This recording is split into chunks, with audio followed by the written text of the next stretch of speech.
السلام عليكم ورحمة الله وبركاته. الحمد لله إن الحمد لله حمدا كثيرا والصلاة والسلام على رسول الله وعلى آله وصحبه أجمعين.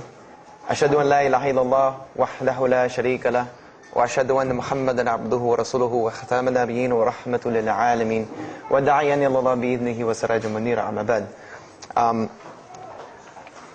I'm going to tell you tonight about my journey from where I once was as a former Christian youth minister to how I got to where I am now.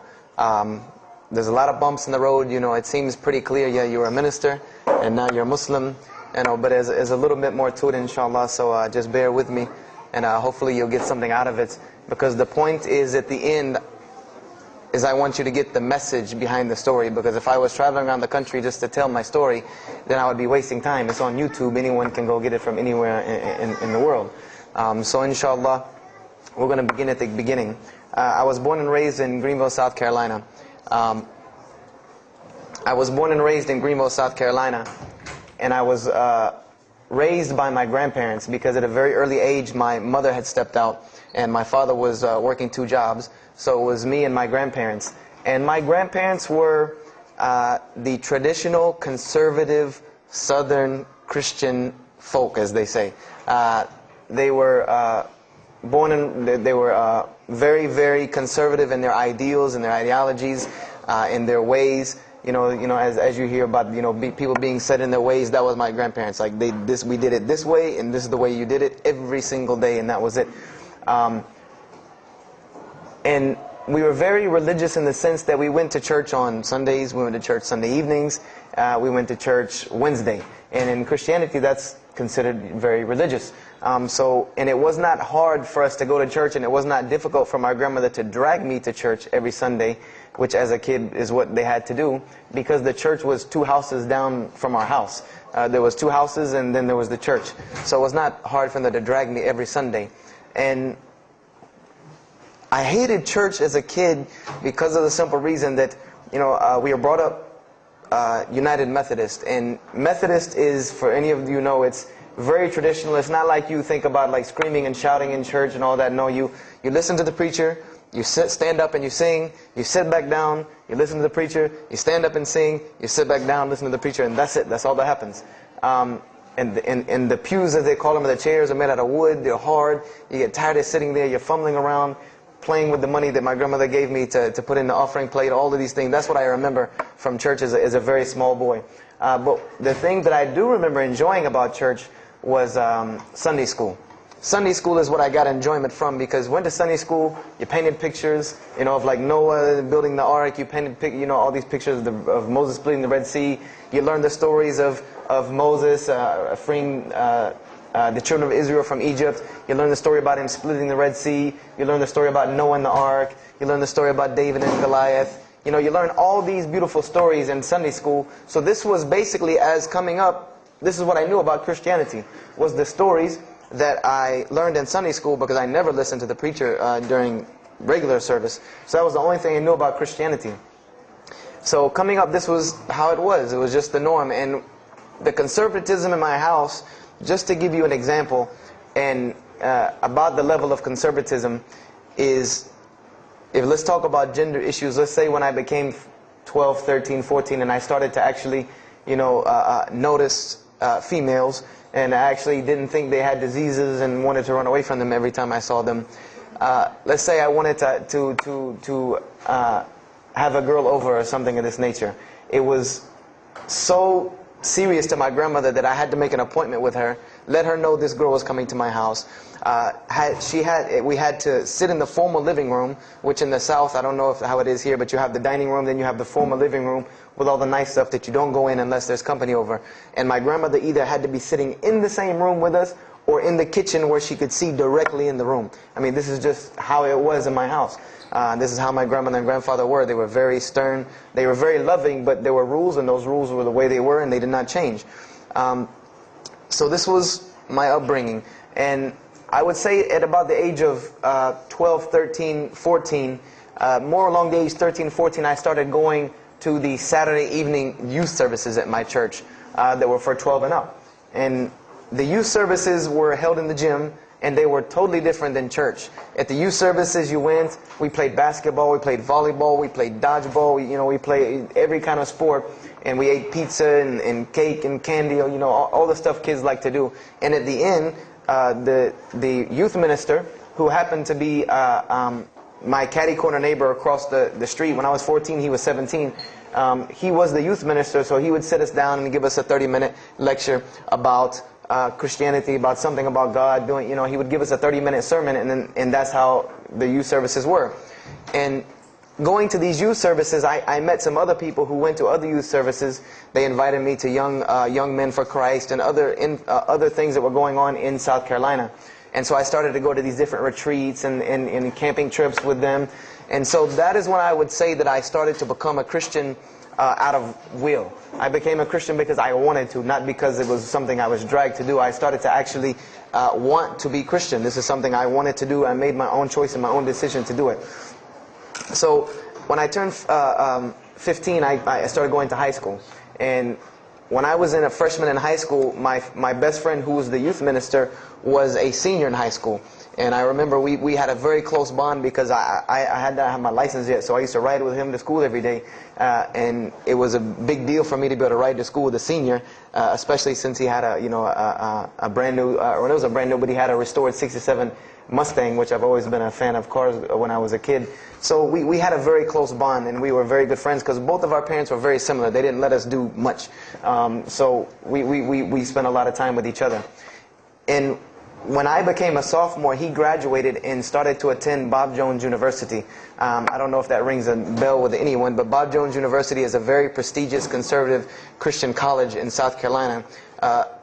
It's probably the most conservative college I've ever seen. Because the Moody Institute is known as one of the most famous in this country since Chicago. But Bob Jones is conservative to the point to where when it comes to men and women, like men and women are not allowed to get caught talking to each other in a room alone if they're not married, holding hands on campus. The men had to wear button-up shirts or polo shirts tucked in with slacks or jeans. The women had to wear skirts. No jeans, skirts that came down to the ankle, and a shirt that came to the wrist. And this was part of the guidelines for Bob Jones University. You didn't party, you didn't drink, there was none of this that happened at Bob Jones University. And he started going there, and his major was textual criticism. And textual criticism probably doesn't ring a bell with anyone, and to explain it in detail would probably take another entire lecture. But just to give you a brief synopsis of what is textual criticism. A textual critic takes the ancient manuscripts of the Bible, the pieces of parchment that were found all over the world, and he has to learn Hebrew, Greek, Aramaic, Latin, these languages that these parchments have been found in. And he has to take these scriptures and try to find out where they came from, why there are variations in the many different versions of the same parchment. Let's say you have Matthew chapter 1 from the Bible. There might be 5,000 different variant readings of Matthew chapter 1 in 6 languages. And so he has to be able to take all these and sift through them, try to find out why there's so many variations of the readings, and then determine which one is the original. And that's not as easy a task as it seems. You could figure, which whenever the oldest is probably a more original, which is not the case since there are no originals. You might have one parchment that is the oldest parchment of the group, but it might be a copy of a copy of a copy of a copy of a copy of a copy laden with mistakes. And then you might have the newest parchment in the series that might be a once over copy from an original, or a twice over second copy from an original. Therefore, it would make the newer parchment more original than the older one. So it's not a very easy field to go into. And he started studying textual criticism, and being that I was his best friend, I started studying textual criticism. Whenever he was, doing his homework or research papers, I was right there with him. Whenever he did a homework, he would always let me read it. Or when he finished his papers, he would give them to me. He would pass down all of his papers to me. Every textbook, when he was done with it, he would give it to me. I started to learn a little bit of Greek, a little bit of Hebrew. So I became, started to become a layman's textual critic, and I applied to Bob Jones University in my sophomore year because it was a 3-year waiting process for Bob Jones. And when I turned 16, almost 17, my friend came to me one day and he asked me a question that I had never really even pondered upon. He asked me, he said, "Have you ever read the Bible?" And I said, "No, in church. I mean, yeah, we've all read the Bible in church. You know, your parents make you open it up and look at it." And at the Bible studies I went to, Young Men for Christ, we did have Bible studies, and we'd read a few passages and talk for 2 hours about those few passages. But he's like, no, have you ever read it? You know, like you read a book beginning to end. I said, no, I don't know anybody that's read, nobody that I knew had ever read it, beginning Genesis 1 to the end. He said, but this is the inerrant word of God, as we are taught. This is our instructions on earth. Why haven't we read it? You know, why have we not read this book? And I said, you know, that's a very good question. And he gave me a challenge. Well, it was basically a challenge for us both. He said, let us start with Genesis 1:1, and let's read the Bible, and let's see what God says to us. Because this is the inerrant word of God, inspired to men, for instructions for us. So let us see what God says to us. If God can talk to the preacher through this book, why can't he talk to me? I said, you're right. I said, that's very good. I had a lot of time on my hands. I wasn't really allowed to do much anyway after school. So I said, why not? Let's read the Bible. I was somewhat nerdy as a 14, 15-year-old, 16-year-old. So we started to read the Bible, and we decided to go from Genesis 1:1. And what we tried to do, this was the attempt that we made, was to not think of anything that we'd ever heard about Christianity, but to open the Bible, and let's say I just found this book in the desert, and read it and see what it says to me. Let it talk to us. So we started Genesis 1:1, and we started reading through the Bible. You know, we did some of it together, and most of it I did by myself, because I'm a very, very quick reader, so I decided to read a lot on my own. And as I was reading through the Bible, I started to notice the stories that I had heard in Sunday school. You know, you start reading Genesis, you read about Adam and Eve, we all know that story. You started reading about Deuteronomy, Exodus, you know, the stories of Moses, the story of Noah, the story of Lot and Abraham, and all these stories that I know. But I was surprisingly and astonishingly shocked by some of the stories that I read about these same people that I learned about in Sunday school. Just for instance, and this is a big testament to why Allah kept sending us prophets and why Islam was sent as a complete and perfected deen with the Quran. If you read about Noah in the Bible, there is the story about Noah saving humanity from the flood with an ark and all of that. There is this in the Bible. There's another aspect to the story of Noah that not many people know about unless they actually take time to open the Bible. This will not be preached from any pulpit anywhere. Is that the Bible says that Noah was an alcoholic. This is the Bible's portrayal of Noah, or Nuh alayhi salam, that he was an alcoholic, that he was a drunkard. This is the word used in the Bible, that he was a man given to alcohol. And I'm a psychology major, and my field of specialty is mental illnesses, and alcoholism is one of those, is a mental illness. And I know from seeing alcoholism's effect on one of my close friends' parents, I know that someone who is truly addicted to alcohol, and if Noah lived for so long addicted to alcohol, he was seriously addicted to alcohol. It is hard for someone addicted to alcohol to hold down a 9-to-5 job working at McDonald's flipping hamburgers, much less construct an ark to save humanity from a flood that's never happened. So that stopped me for a moment in my tracks, and I said, Noah was an alcoholic, you know, and it bothered me for a minute, because I said, things started popping in my mind, like, if Noah was a drunkard, how did he know God was talking to him? Because, you know, I've seen some people, they're alcoholics, you know, you were just asleep in my dog's food bowl the other night, drooling, and now you're telling me you were talking to God last night. You know, to rationally, that would not make sense to me. That's like, you know, an alcoholic on the street coming to you and tell you God's talking to him. You know, he has no, this would give this man no validity. This man has no validity with anyone. So I didn't pay it too much attention. It caught me, but I said, you know what, I'm going to keep going, because there's one thing that you don't do in Christianity, and I'll tell you what it is in a minute when I started doing it. Then I came across the story of Lot, or Lut alayhi salam, and we all know the story of Sodom and Gomorrah in these stories, but there's another very twisted story in the Bible about Lot and his daughters. There's a story of Lot and his daughters in the Bible that says his daughters got him drunk one night and seduced him and committed incest with him. This is the Bible. This is one of the Bible portrayals of the prophets of God. The person who saved his family from Sodom and Gomorrah. This is the story that is in the Bible.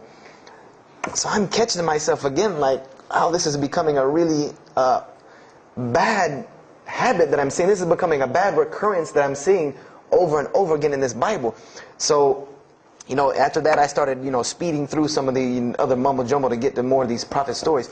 And I got to the story, there are others, and there are some stories in the Bible that are not PG rated, period. They're not rated for talking anywhere.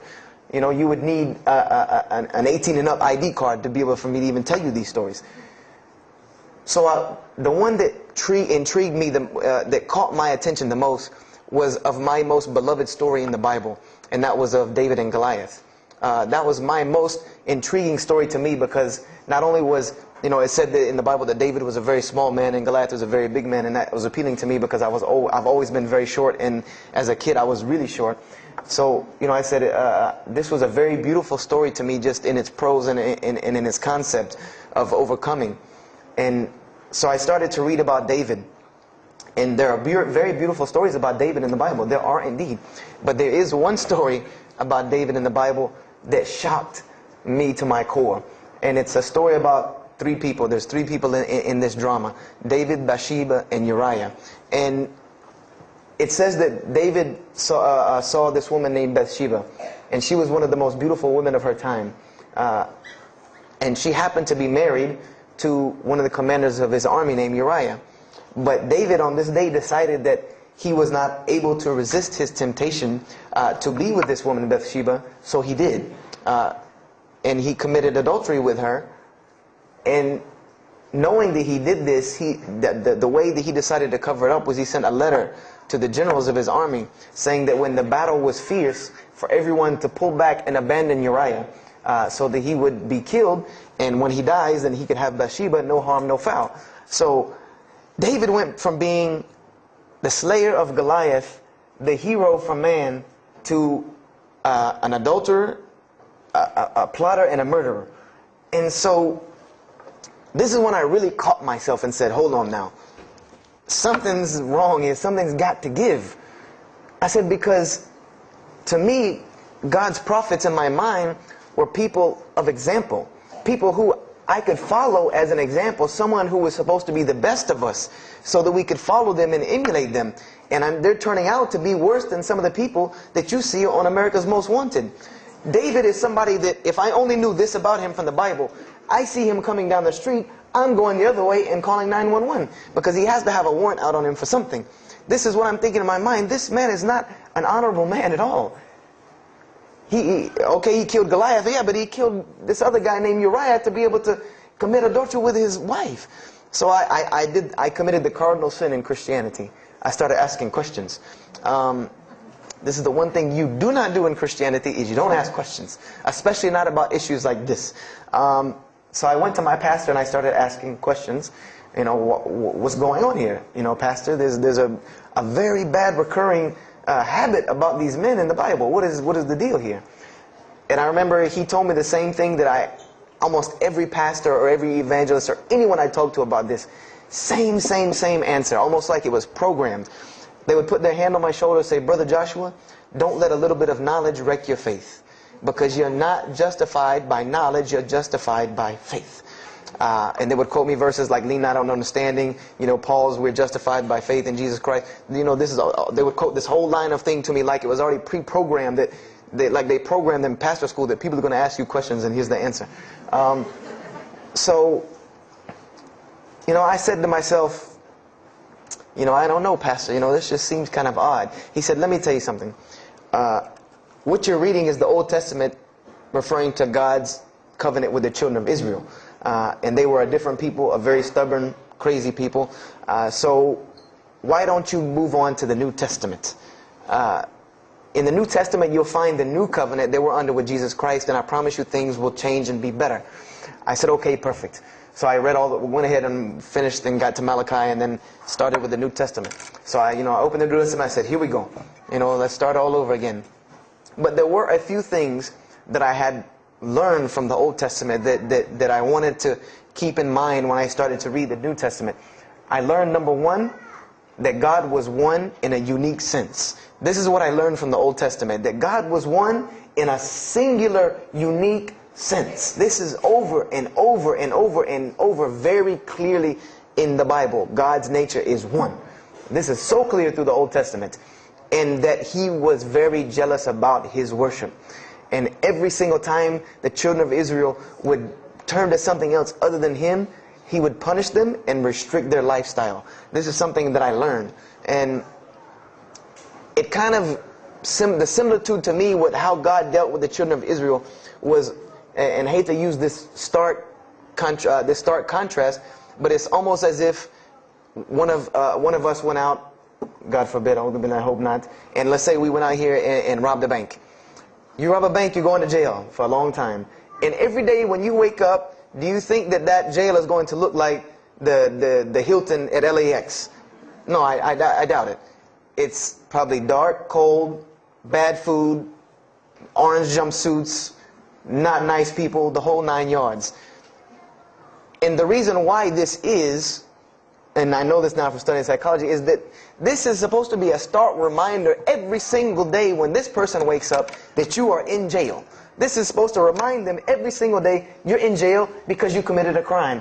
And we run this, not you. This is the message that is being portrayed to this person in jail. So when the children of Israel kept rebelling against God, He restricted their lifestyle. If you study Judaic law now, it is some of the most strict religious law you can find. All of the good things that we enjoy as Muslims, even when it comes to dietary laws, like the good parts of the meat that we are allowed to eat, they can't have these things. These are things that are restricted from them. Why? Because Allah wanted to remind them every day that I am Allah. I am your God. You will worship me. I run this, not you. And I understood this from reading the Old Testament. This is a concept I had come across. So I started with the New Testament, Matthew, Mark, Luke, and John. And one other thing that I did when I started to read the Bible was, if you go to Barnes & Noble, let's say you go to Barnes & Noble and you take a book off the shelf. What is usually the first thing you look at? The title. Then the next thing, the author. You want to know the title and the author. What is the name of the book? Who wrote it?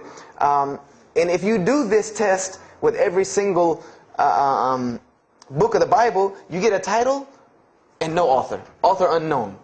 Or author is appears to be so-and-so. Or we derive that so-and-so possibly written this. Like let's just say for Exodus, they say Moses wrote Exodus.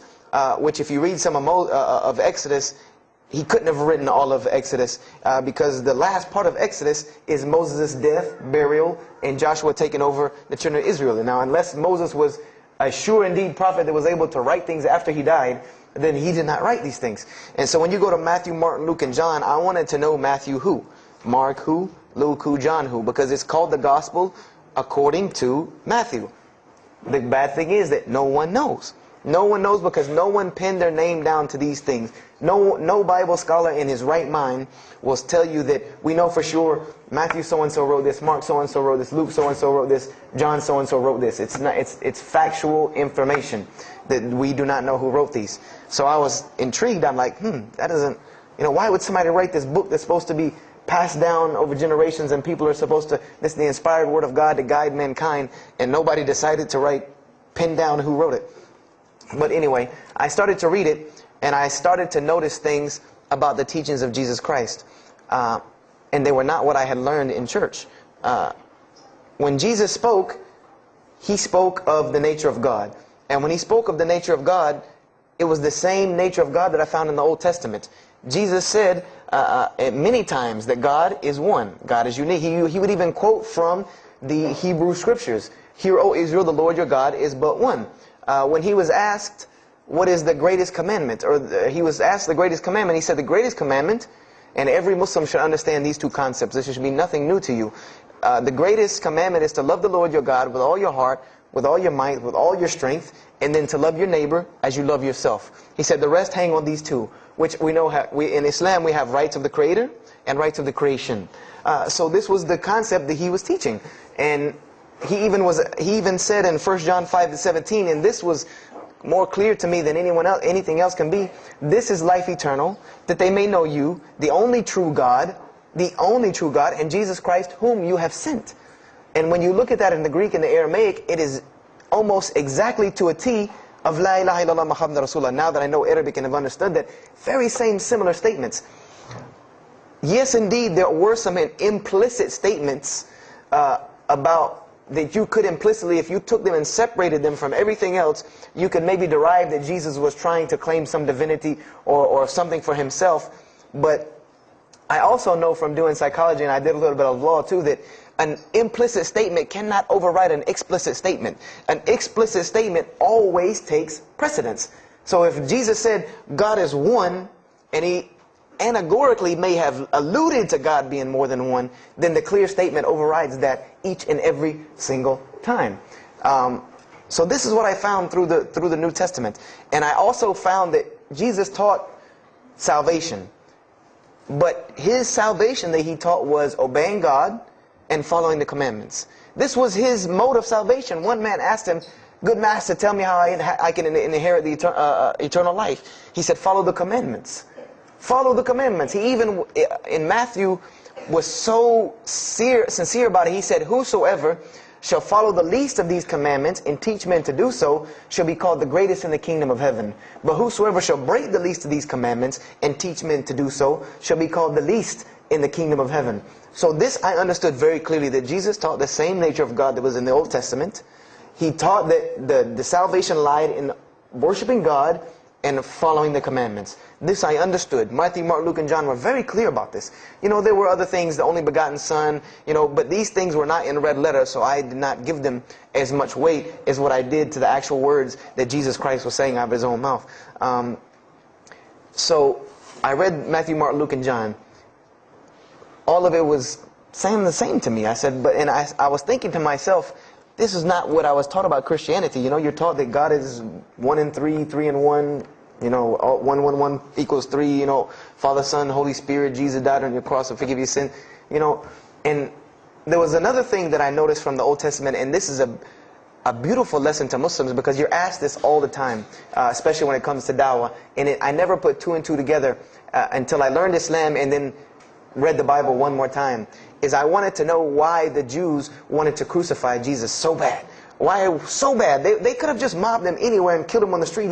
It's not like he had clans like the Arabs that would have come and backed him up. I said, why didn't they just kill him?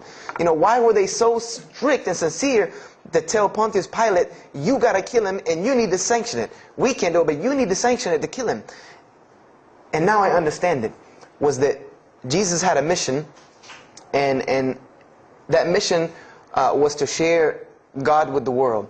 And Paul even kind of tells on himself in his book of Galatians as to why Jesus was meant to be crucified, or the Jews wanted to crucify him. Paul said that the crucifixion is the stumbling block for the Jews. And he explained in Galatians that Jesus Christ, and this is how he tried to roundabout explain it, was cursed for us, to remove us from the curse of Allah by taking this curse upon us. For it is written, and he quoted the Old Testament, everything that hangeth on a tree is cursed. So I went back and studied the Old Testament and Judaic law, and I realized that people who were crucified, that was considered a curse upon them. You had to do something pretty serious to get crucifixion, because it was considered a curse from God. It was part of their law that when someone is crucified, that person is cursed. So wherever they buried these criminals, like in the graveyards in Israel, in Jerusalem, in Palestine, where they buried these criminals that were crucified, this was considered cursed ground. This was considered ground that you didn't go on, and you did nothing here, because these people are cursed by God. So I started to put 2 and 2 together. That it's not that they wanted to kill Jesus, because they could have just killed him. They wanted to disprove who he was. This was their point, was to disprove who this man was. He said he's the Messiah. They wanted to disprove it, and they knew if you can crucify Jesus, he can't be the Messiah. He cannot be our Messiah if you can crucify him. And even if he is, if we can still force our crucifixion on him, then that'll detriment his message. So they understood this and knew this, and this is why they wanted to crucify him. And this is exactly why Allah saved him from it. Because everyone asks you, why did Allah save him from the crucifixion? Because you cannot crucify. That was part of his law that he came to fulfill, that he could not be cursed according to this law. He said, I have come to fulfill the law. To fulfill it. Therefore, he couldn't be cursed according to it. And this is why he went to the Garden of Gethsemane and asked God to remove this from him, because he knew how detrimental this was to his message of crucifixion. So I began to see all of these things. So I started to read. I got to the book of Acts and started to read the writings of Paul the Apostle. And things went from this to this.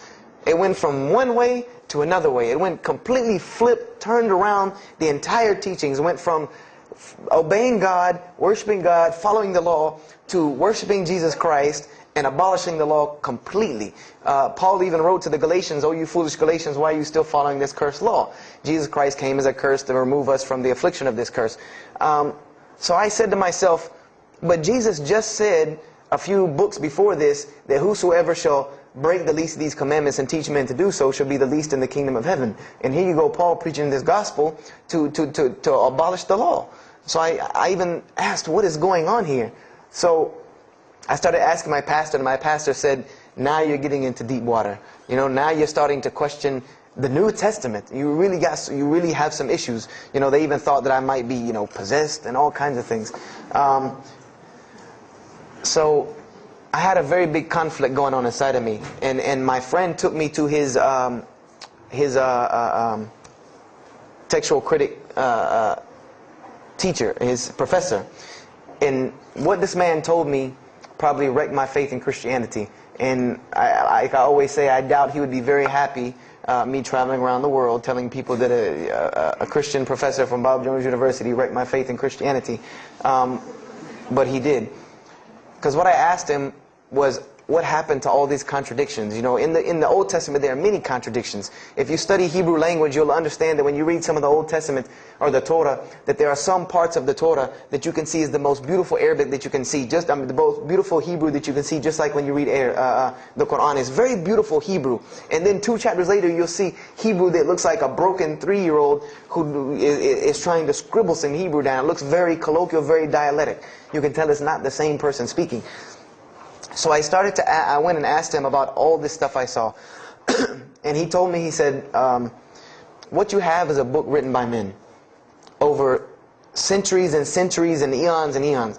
And he says, and this book started as an original that was copied and copied and copied, and somebody added a mistake, and somebody came behind him and corrected that mistake and added 2 of his own. Someone came and copied it and skipped a line and added a line where it wasn't supposed to be. And then someone else came and copied it and took it to his country, and in order for it to fit well with the doctrine they were teaching, he would cross out a dot here or cross out a word here or change a word here so that it would fit with the theological ideas of this part of the world.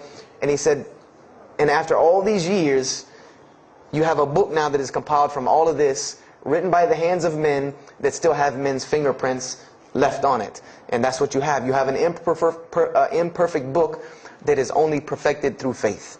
This is exactly what he told me, that this book is perfected through faith. You cannot perfect it textually. It's not a textually perfect book. Those who believe in it by faith. And so I said, here we go again with this faith thing. I said, God gave me a brain for a reason. If he did not want me to use it, he would remove this reason and logic part of my brain out and replace it with more faith. So, and I was of the opinion, as the saying goes, my grandmother didn't raise a fool. I'm no fool. I said, I can't believe in this. This book I've been taught is the inerrant word of God, and you're just telling me that it's a book of errors that's only perfect through faith. That's like me taking a 1982 Datsun all beat up and say, if you believe it can be a Mercedes. If you believe. That would make no sense. You can't take a car to the car dealership and say that. No, if you really believe it, if you look at it right, it's a Mercedes. So I said, no, this is a book full of errors. And God's religion is perfect. If God has a religion, it's perfect. If he has a book, it has to be perfect because he is perfect. So I left Christianity completely. And I decided that I was, I had learned some concepts from the Bible. God was one. You couldn't fool me of that. I had also concepted that there should be nobody standing between me and God, because He created me without permission from anyone. Therefore, I don't need to be taking permission from someone to go to Him. If I had to be forgiven for something, it should come from Him, because on the day of judgment, it's going to be me and Him alone. And I didn't know about God's prophets yet. I had my doubts and persuasions about that.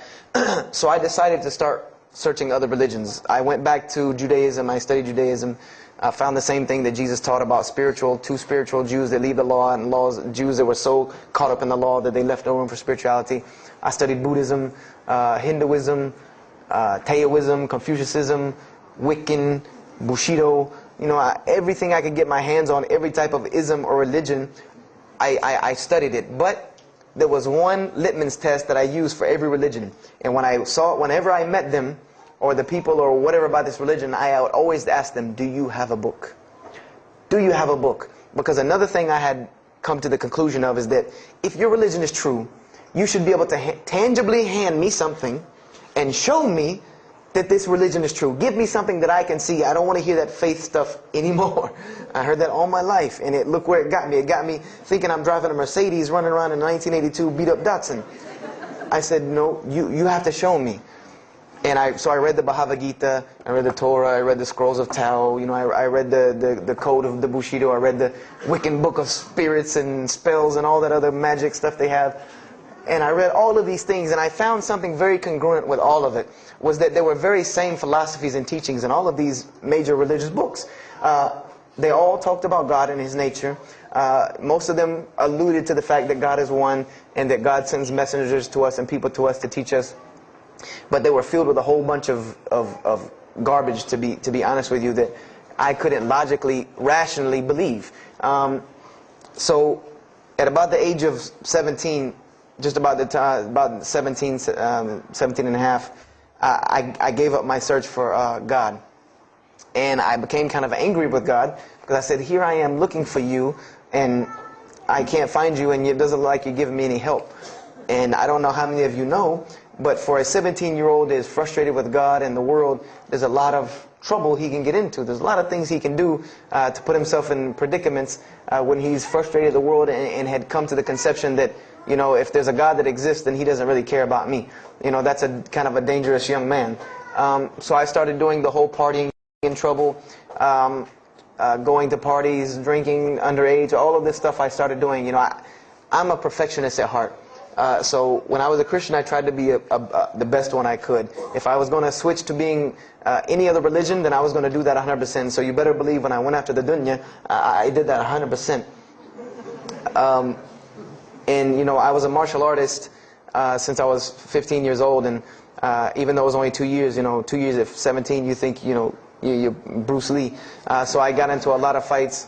Got kicked out of school, had to go to another school, got in one fight, got arrested for a fight, and there were a couple incidences that stopped this downward spiral, because I was on a very, very quick downward spiral and I believe if I would have continued on that downward spiral, I would probably end up hurting someone, killing someone, or them hurting or killing me. And there were two incidents that brought that to an abrupt stop, like pulling the emergency brake. And the first one was a car accident that I was in. My friend and I were on the way back from Clemson University from a frat party, and we were driving up 385 in South Carolina, and we were both highly intoxicated. And I decided that night that he was driving, I decided to put my seatbelt on for the only reason that I kept falling over when I fell asleep without the seatbelt on, because I didn't really believe in the seatbelt thing, because I said if I'm going to die, I'm going to die. That was the conception that I come up with. That if it's time for me to die, it's time for me to die. I didn't believe in the whole tying your camel thing.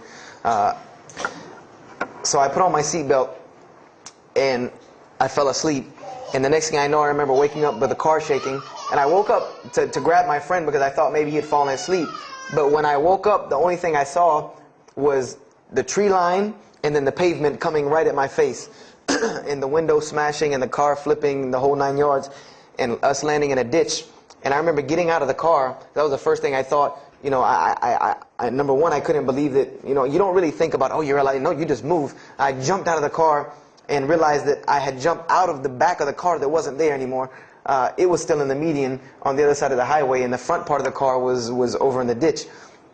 And I drug my friend out, who was knocked unconscious, and pulled him over the side of the road. I had no injuries. I looked at myself trying to find what's missing, and there was nothing but a piece of glass stuck in my arm that I pulled out. And it just so happened that a state trooper was passing the other way, because he turned around and came back. And when he came back, he asked what had happened. And the first thing he asked me was, did you see what happened? Because there was other people who would pull over, so I guess he thought that I was a bystander, because I started to walk towards him. He's like, did you see what happened? You know, where are the people? I said, yeah, I really saw what happened. I was in the car. You know, and he was like, you know, as they say, like the color drained out of his face, because he was shocked. He said, how were you in that car? You know, and of course they took to the hospital. My friend got arrested, DUI. But before he put us in the ambulance, he was a man of God, because he looked at me and he told me, he said, young man, you better realize that you're on this earth tonight for a purpose. The only reason you're still alive is that God has a purpose for you. If not, you don't live through things like that. People without purpose, if you didn't have a purpose, then this night would have been your night. So you need to realize that. I said, this old man's out of his mind. You know, if God had been looking for me, he had the opportunity to get me a long time ago. So don't tell me about that God stuff now. So I paid it no attention. And about a month later, 3-4 weeks later, my friend and I, same two, he's on crutches still, we decided to go to New York City. We decided to just take off, drive to New York City. We didn't tell our parents where we were going. I said I was sleeping in his house. He said he was sleeping in my house for the weekend. So we drove to New York. And in New York, I remember going to the ATM to get some money. And in New York, they have these ATMs where you have to go in the little glass room to get your money at ATM. I don't know if they have that here or if any of you have been to New York. Now, alhamdulillah, you have to put your bank card in to go in there. But in 97, it was not like this.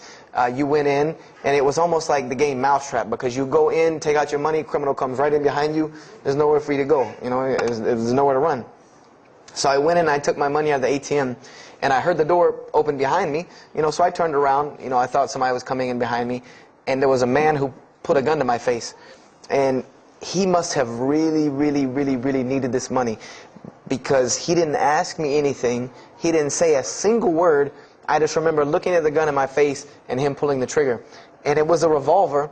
And to this day, I'll never forget that image in my head of seeing that little spindle turn and hearing that very distinct click of a revolver. And it probably could have been like a 32 snub-nosed gun like this, but when it was in my face, it looked like one of those like cannons that you see on the movies.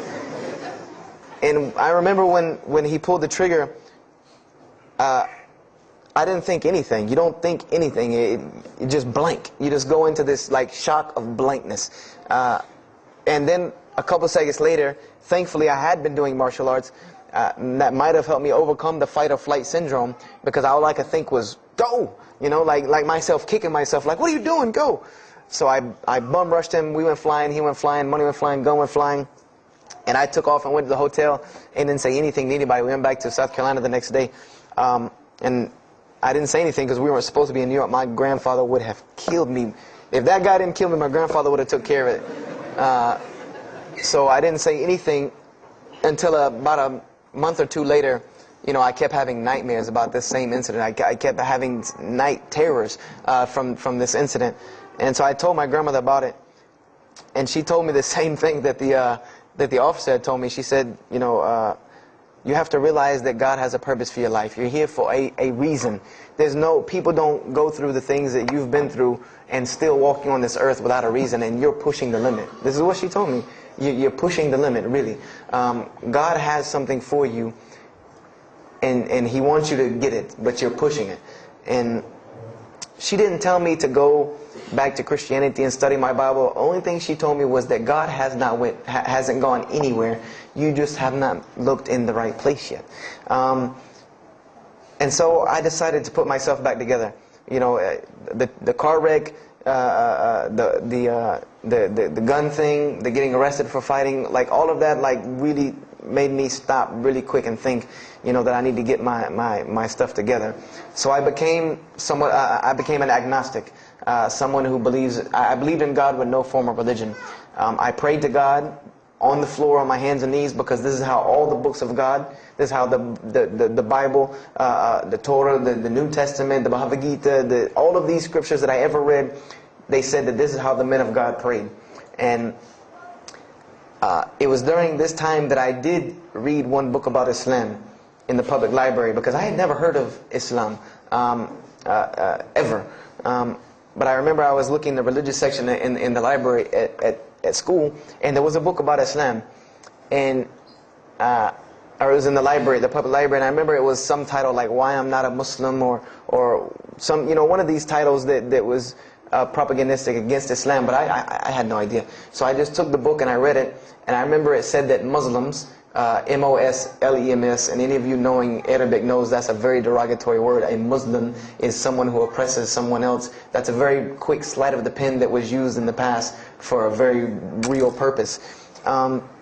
It said that Muslims were people who worshipped a moon god named Allah, who lived in a box in the desert in Saudi Arabia, and they were oppressive to women. I remember there was a whole chapter about how they could have 4 wives and as many as they want, actually, because they could marry 2, divorce 1, get 3 more. This whole, and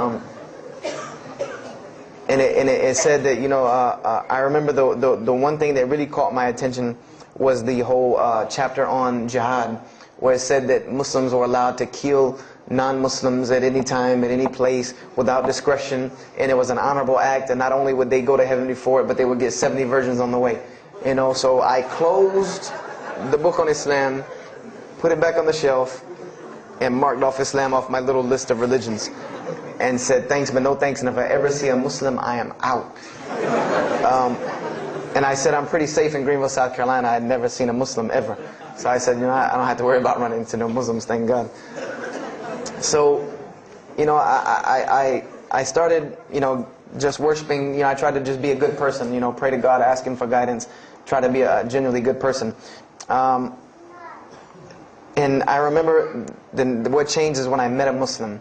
I met a Muslim who I had met a couple of times at school. We had went to school together, and I knew him, but I never knew that he was Muslim. And there's a couple of reasons why I never known he was Muslim. Because he was African American, number one, and the book said that Muslims were Arabs.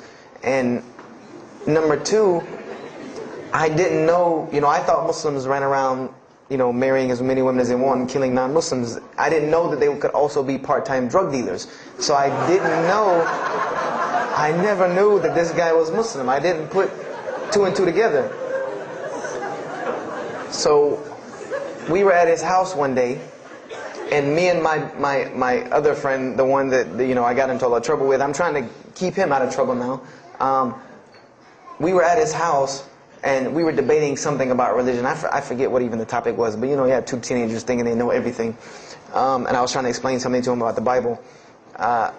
And that guy came in and was listening. He said, "Have you ever heard of Islam?" I said, "Yes, I've heard all about Islam." He was like, "Okay, so what do you think of it?" I said, "What do you mean what I think of it? That's probably the worst religion I've ever seen on the face of the planet." He's like, "Why?" And he's like, "I'm a Muslim." I was like, "Man, stop playing." You're an African American. He's like, "So?" I'm like, "The book said you guys were Arab. All the Muslims were Arabs." He was like, "What else did you read in the book?" And I told him. He was like, "Man, what in the, what have you been reading?" He's like, "You need to go to the mosque for Jummah." He's like, he told me, he said, "I'm not a good Muslim." This is what he said to me. He said, "I'm not a good Muslim. I'm not even going to try to front and say I'm a good Muslim." He said, "But I can guide you to some people that can tell you the real truth about Islam," because he knew about my story about wanting to find religion. And he said, "You need to go to the mosque for Jummah." And I said, What's Jummah?" He said, "It's just like church with no chairs." And I said, "I can do church with no chairs because in church the chairs were the worst part anyway. Because they had these hard benches that you sit on that are like this, and they're so hard." I said, "That's good. You sit on carpet? Wow, man, every church should be like that." And I said, where's the mosque? He said, it's on Wade-Hampton Boulevard. I said, where on Wade-Hampton Boulevard? I lived on Wade-Hampton Boulevard. I lived right off of Wade-Hampton Boulevard. He said, you know where Lee Road intersects with Wade-Hampton? I said, yeah, I live on the other side of that intersection. He said, it's right there. I said, no, it's not. There's nothing. There's a gas station or a church. He said, yeah, you know that church, the Evangelical Missionary Training Facility? I said, yeah, I used to take missionary classes there. He said, you know that building in the parking lot with the gold thing on top? I said, the gym? He was like, no, that's the mosque. Because I had always thought it was the gym because it was in the same parking lot and it was just rectangular with 2 glass doors in the front. And you could literally walk in between the church and the masjid and touch them like this. Anyone doesn't believe me, go to Greenville, South Carolina, look at the masjid. You can almost touch both of them just like this. He said, yeah, it's right there. I said, I've never, at first I was shocked. Like, I've been living across the street from all these crazy Muslims all my life.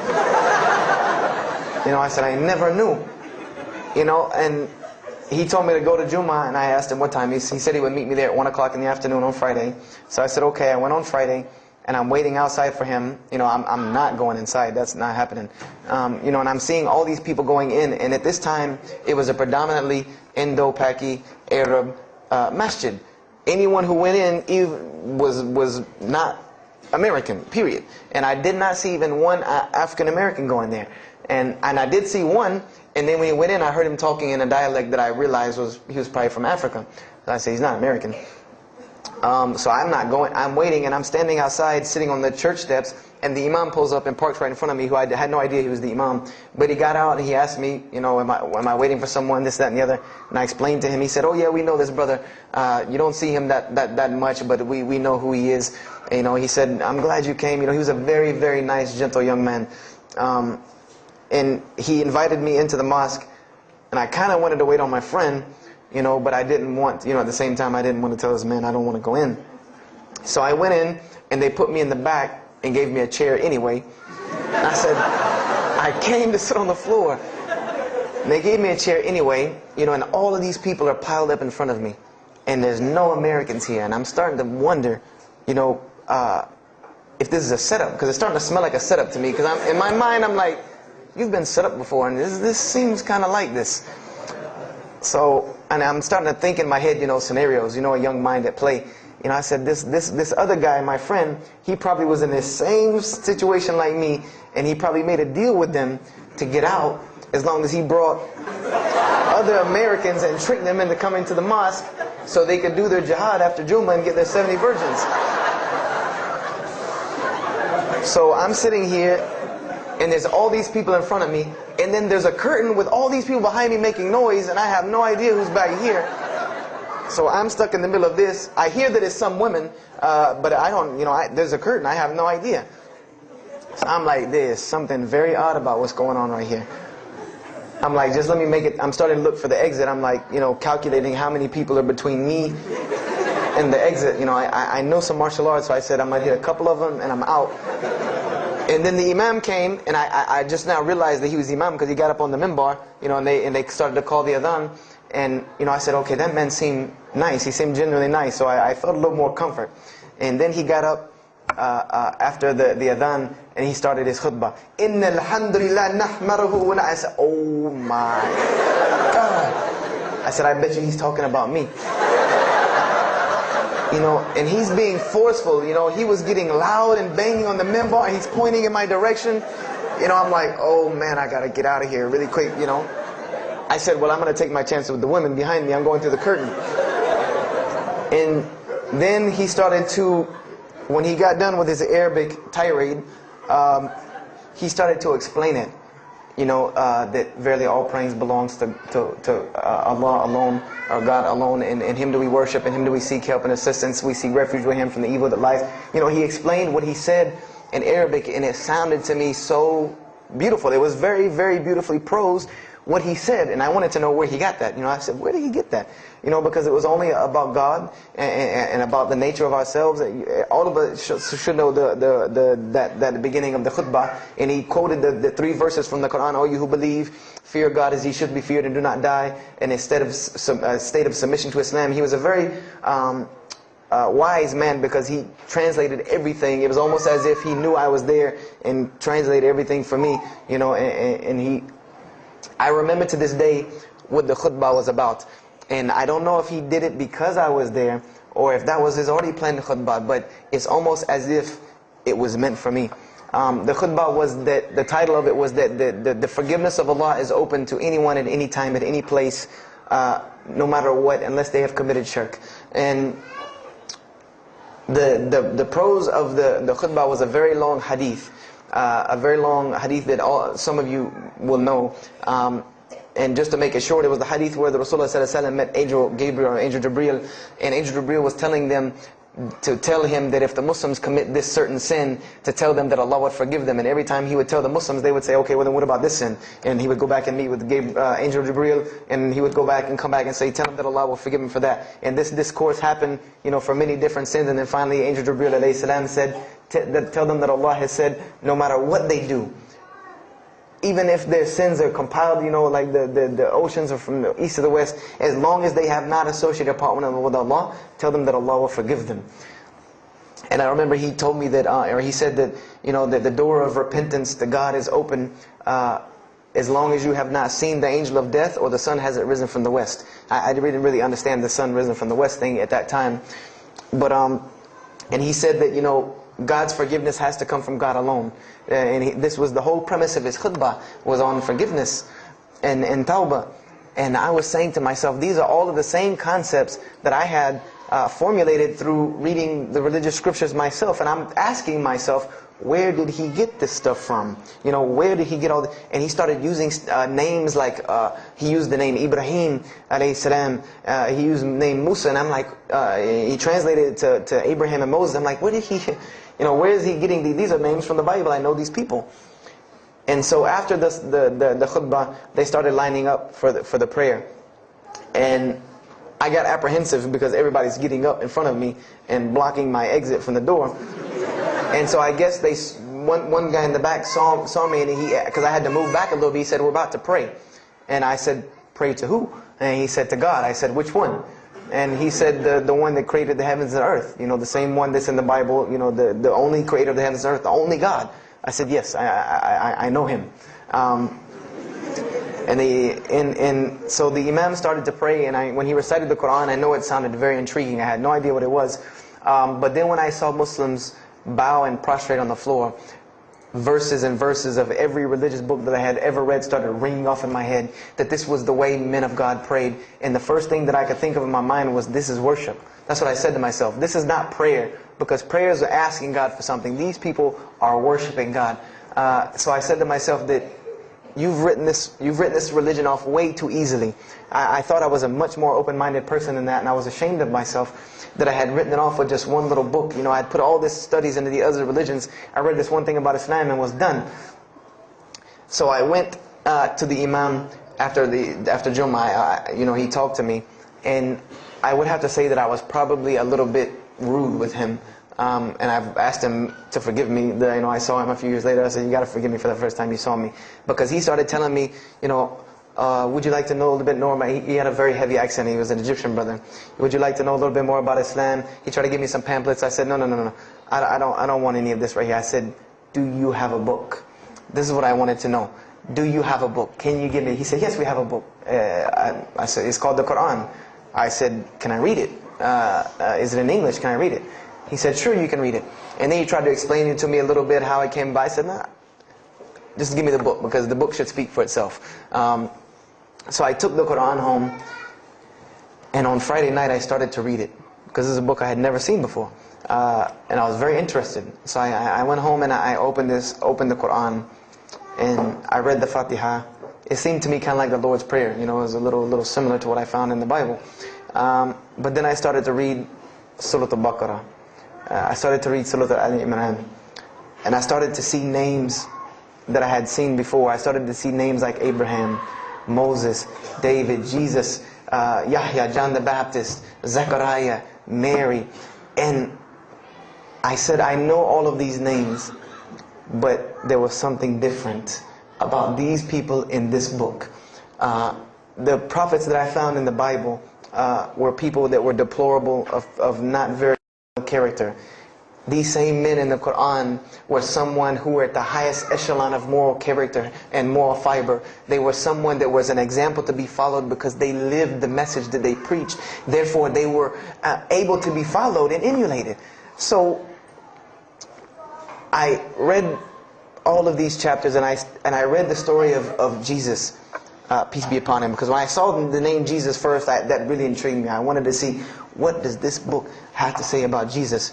And I read the story in Ali Imran, and I read a story in Surah Maryam, and it was more beautiful than anything I had ever read in the New Testament, or any nativity story that I had ever heard. It was more beautiful than that times 10. I remember the only thing that I could capture in my mind was the miracle of how, because in the Bible you never really figure out the conflict of how Mary gets over this finger pointing at her about her coming with a baby and she's not married. There's no real end to that. There's no real defense for her from this in the New Testament. But the Quran is so explicit and so clear that Jesus' first miracle was to speak from the womb, to speak as a baby and defend the honor of his mother. Something that you cannot deny. Something that you cannot deny about her, who Mary was, when you have this baby speaking on her behalf. So, I would say I read the Quran entirely in 3 days. But that first night, after I had made it through Surah Al-Imran, my heart was already given to this book. I didn't know what it meant to be a Muslim. I didn't know how to be a Muslim. I didn't even know what that meant. But I knew that whoever it was that followed this book, I wanted to be like these people. I wanted to be like the people that I read about in this book. These were people I could follow. These were prophets. This was a book of guidance. And this was something that the book is calling and appealing to me. That if you don't believe in this book, you never see that. I've never seen this in any other scripture. The direct challenges that are in the Quran, that if you don't believe this book is true, put it to the test. Put it to the test. And this was something that was so astounding to me, that God is telling you over and over again, if you don't believe this is the truth, test it. Bring me something else like it. Test it. Put it to test. If it was written, if there was more than, all of the analogies about God, everything was so logical, so rational, so reasonable in my mind that it was like 2 + 2 = 4, and that was it. There was no 1 + 1 + 1 = 3, egg, yolk, water, fire. There was none of that foolishness. The Quran was very direct and very straightforward in its teachings. So I gave my heart to Islam that night in my living room, reading the Quran, and I cried and cried, that I had been looking for the truth all this time, had searched all this way, and it was right across the street from my house. And so I went back on Monday to accept Islam and ask these Muslims where in the world they've been all this time, and I go ready to go in there and do my thing, and I go and the masjid is locked. And because they only came on Fridays in for Isha during that time, and I didn't know. So I said, okay, I guess I have to come back on Friday, because every time I passed by the masjid after that, it was always locked. So I came back on Friday and I took my shahada, and as they say, the rest is history. But I don't travel around the world, and this was in December of 1998. I don't travel around the country and the world telling my story, just for the entertainment value. Even though I've been told it does have some entertainment value, I don't tell it for that person for sure. If that was the only reason, then you could just get it off of YouTube and it was the same exact story. I'm going to finish with this, and I hope you can give me 10 more minutes, inshallah, to tell you why I go around telling my story. I tell my story to let everyone realize that there are millions and millions of people just like me. Just like me in 1998, searching for the truth, can't find a way out. There are millions of people. There are probably millions of people in California, hundreds and thousands, if not millions, right here in in Orange County and Los Angeles in the Southern California area, that want to know the truth, that are tired of hearing the same garbage preached to them over and over again, tired of this shaitan box telling them the same thing over and over again, tired of the world being in the condition that it's in, tired of their life being in the condition it's in. And we as Muslims have the solution to every single one of their problems. And guess where we keep it at? Right here inside the masjid. Right here inside the masjid, we have all of this truth. We have the solution to every problem in the world.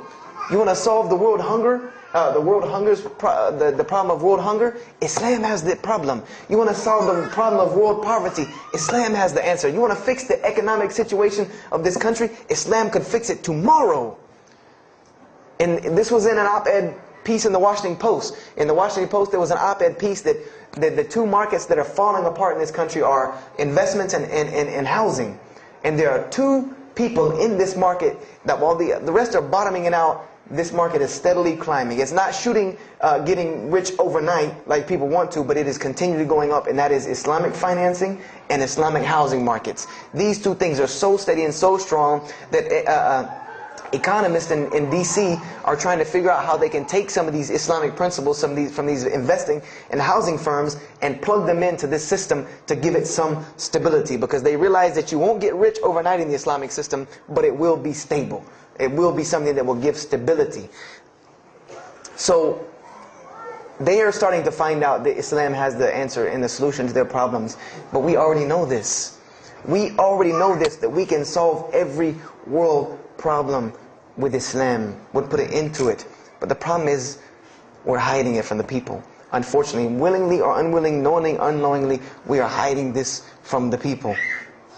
And there's a statement in the Quran and that Allah warns the Jews about what they did with their religion. And it is a statement that is left in the Quran for us, that verily those who conceal the evidences and the clear proofs, after we have made it clear for them in the book, they are those who are cursed by Allah and cursed by those who curse, unless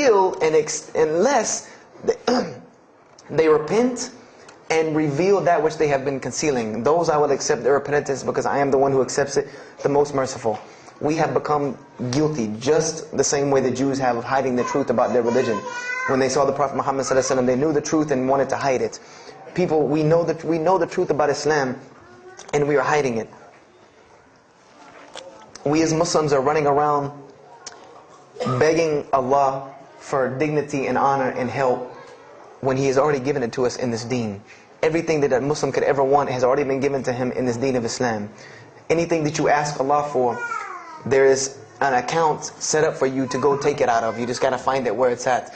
And any of you, I'm not going to go through the ayahs for they're too long, but if you want to know the solutions to every one of your problems in this world and the hereafter, just go read Surah Al-Saf, ayah 10 through 13. Very, very easy solution. If I had the time, I would read them to you, inshallah. But we have the cure to every disease in the world.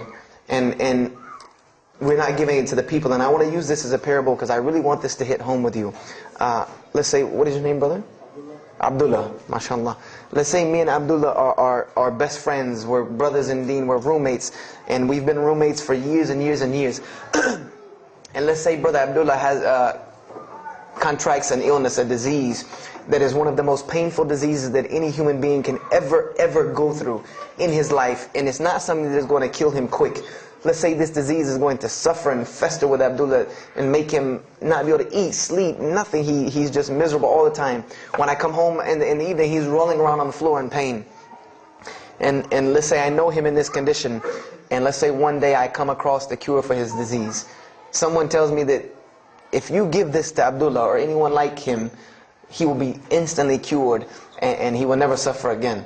And let's say I take that and put it in my pocket, and I don't give it to Abdullah. Why? Why don't you give it to Abdullah?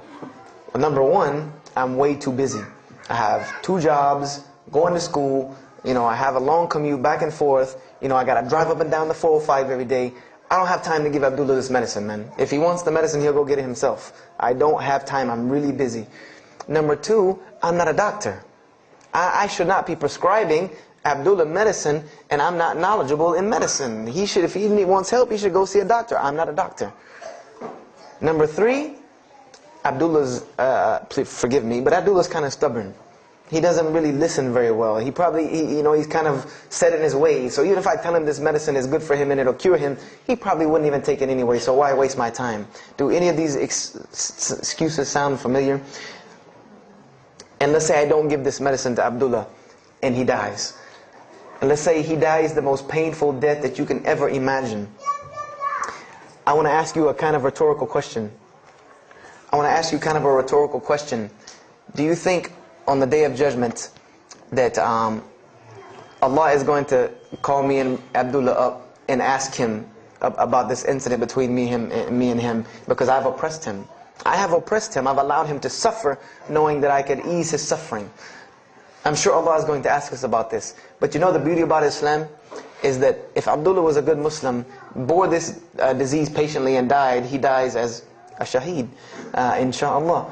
And on the Day of Judgment, this is how beautiful Islam is, that he could very well come before and Allah ask us about this, and Brother Abdullah say, you know what? Allah, I forgive him, so you forgive him. This is the beauty of our religion. And Allah will forgive me. But the disease I want to tell you about is the disease that every single non-Muslim walks around with every single day, and they don't even know it.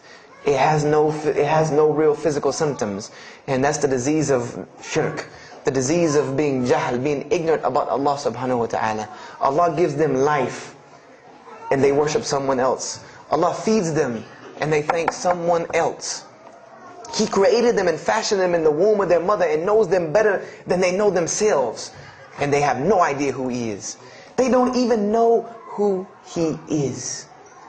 If that doesn't pain your heart to see a person in this condition, then for sure the hearts have become hardened. Because when I see non-Muslims, especially when I sit in places like airports, I see this disease. I see it on them.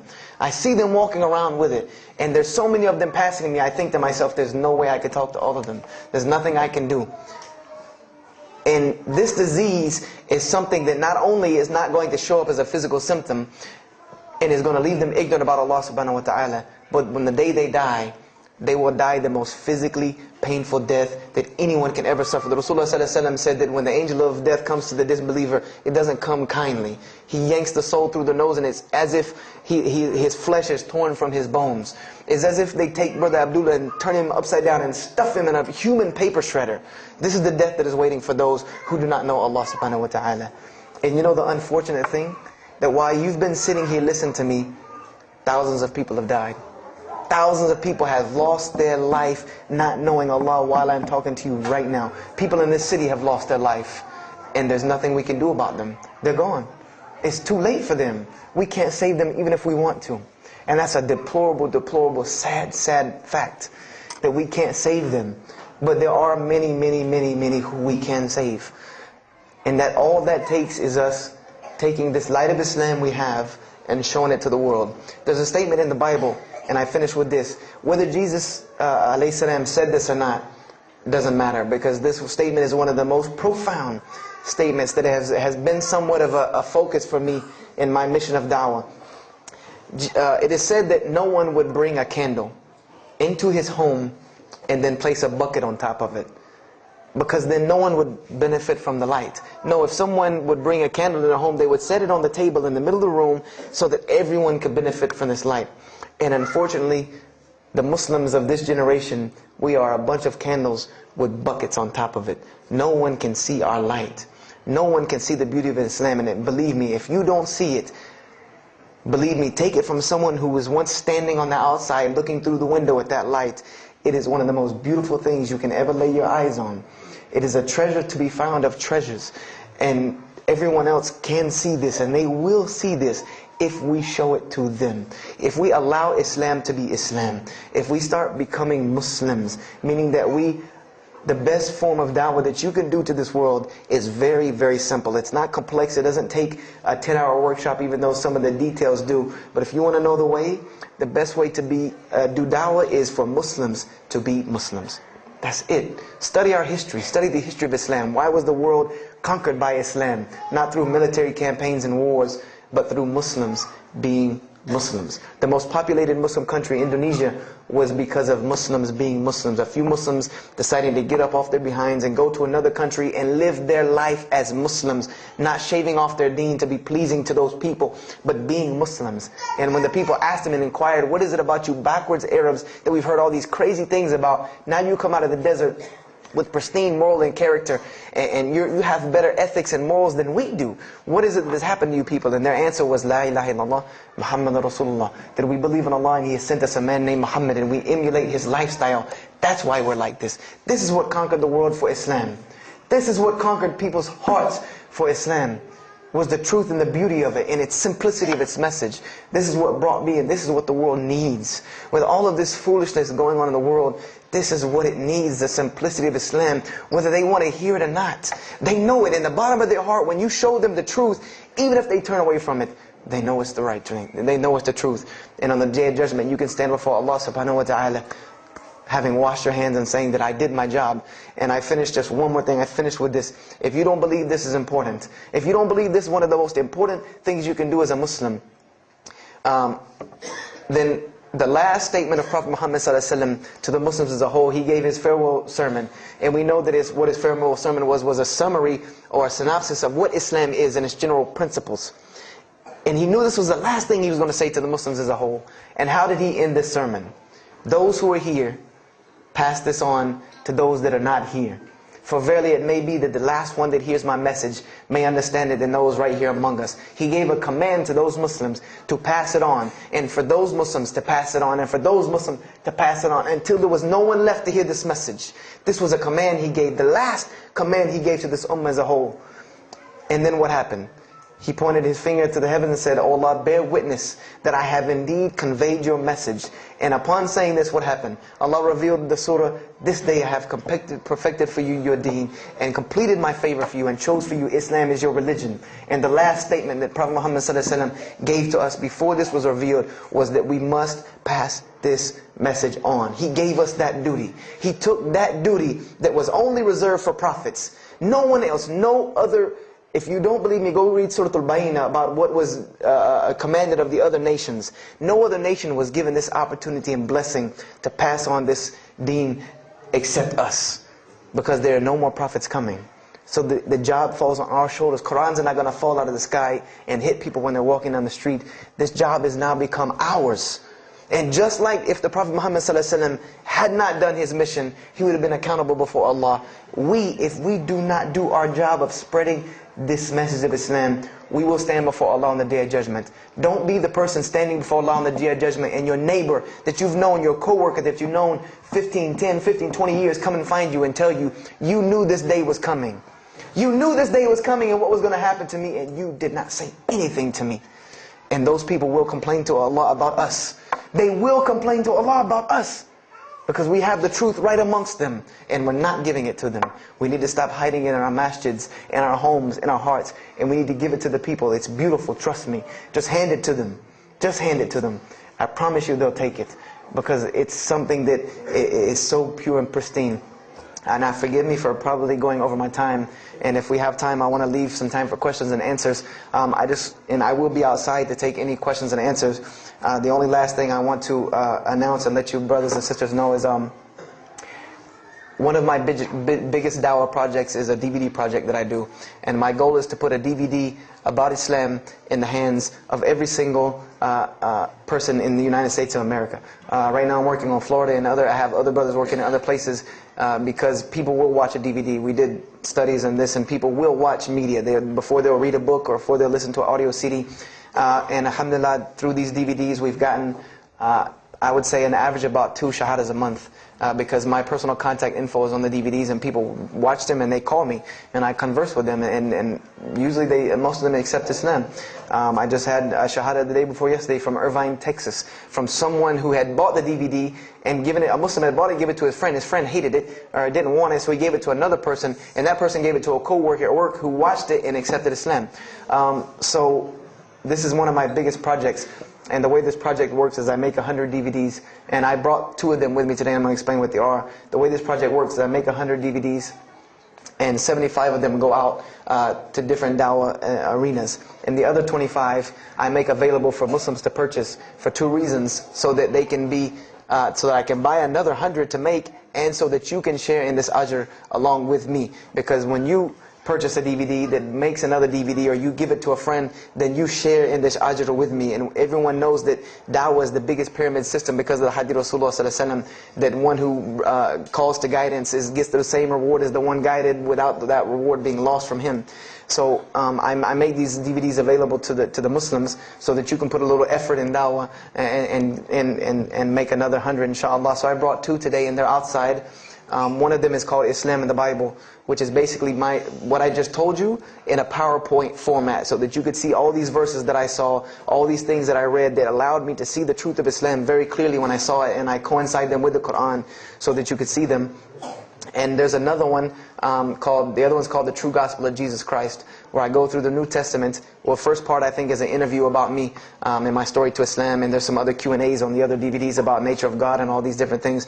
But it's a PowerPoint presentation about the New Testament and Jesus Christ, and how you can prove to someone that Jesus Christ taught Islam from the New Testament, from their own book, that they have to agree. They either have to believe it or reject it. And if you believe it, then you have to believe what I'm saying is true about Islam. If you reject it, then this is your book, not mine.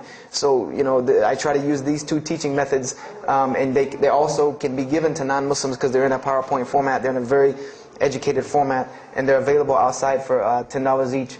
So if you could, please don't make me take any of them back home, because they always hassle me about taking 200 DVDs on an airplane anyway. So please come and get them. And if you have any questions, my contact info is on there and everything. If you have any more questions for me, and my website and everything. I thank you for your time, and if anything has been of benefit, know that truly all good comes from Allah subhanahu wa ta'ala. And if anything that I have said is incorrect or hurtful or shameful, know that indeed that comes from my own nafs and my own lack of understanding. أقول كذا هذا واستغفر الله لي ولكم فاستغفروه إنه هو الغفور الرحيم. السلام عليكم ورحمة الله وبركاته.